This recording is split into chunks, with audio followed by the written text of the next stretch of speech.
Olá para você que nos acompanha na programação da Record TV.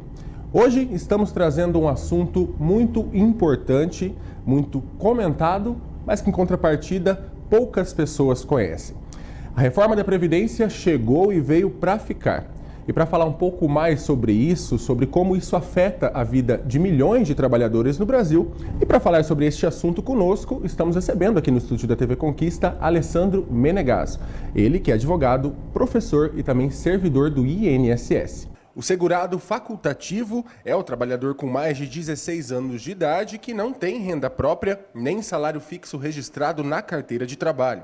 Mas ainda assim, por escolha própria, contribui para a Previdência Social, como, por exemplo, estudantes, a dona de casa, o síndico e o porteiro que não possuem registros de trabalho e alguns microempreendedores individuais. Contribuintes avulsos e facultativos podem contribuir apenas com um percentual de 5% ou 11% sobre o valor do salário mínimo, para garantir alguns benefícios previdenciários ou, alternativamente, com um percentual de 20% sobre os seus ganhos, o que garantirá mais direitos. Em relação aos valores, certamente houve uma regressão, vamos dizer assim, na expectativa das pessoas. Porque até a reforma da Previdência, a aposentadoria por idade tinha um valor calculado com base nos 80% maiores salários da pessoa, então descartavam-se os 20% menores, se fazia um cálculo de 70% da média, mais 1% para cada ano de contribuição, sendo que o segurado teria que ter pelo menos 15%, então ele sempre alcançava a partir de 85% do valor da média geral. Com o advento da reforma, houve uma certa restrição. Por quê? Primeiro que passam a ser considerados todos os salários do segurado a partir de julho de 94, que é quando veio o Plano Real, e esses são os salários considerados para fins de aposentadoria. Então já há uma perda ali em relação ao cálculo da média.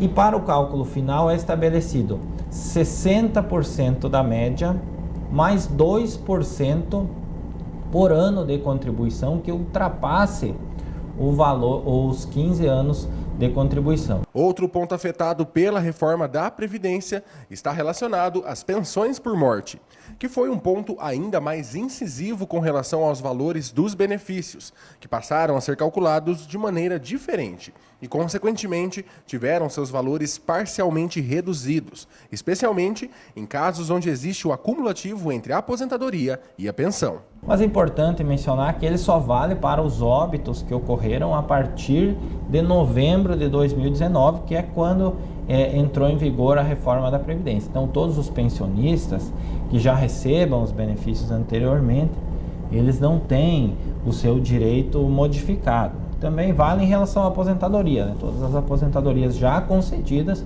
ficam mantidas.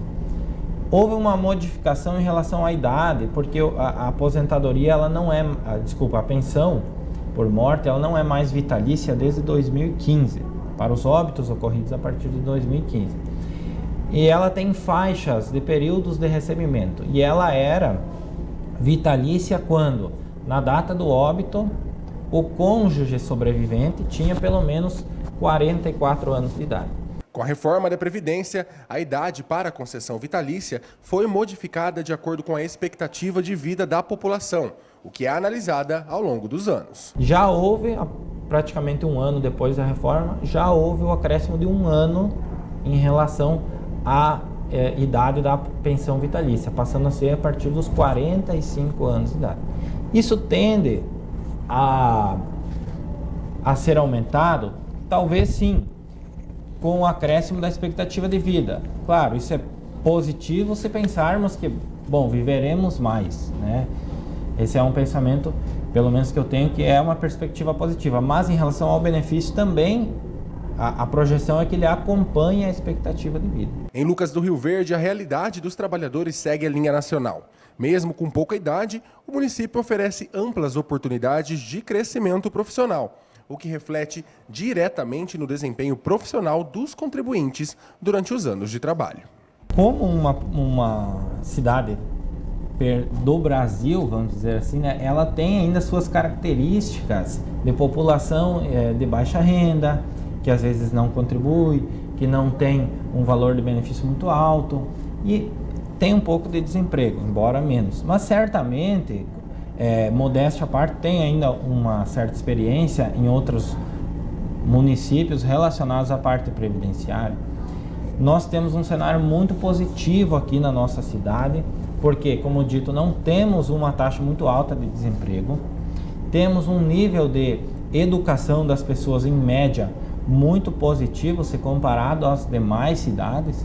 Então nós temos uma perspectiva positiva para a aposentadoria das pessoas em Lucas do Rio Verde.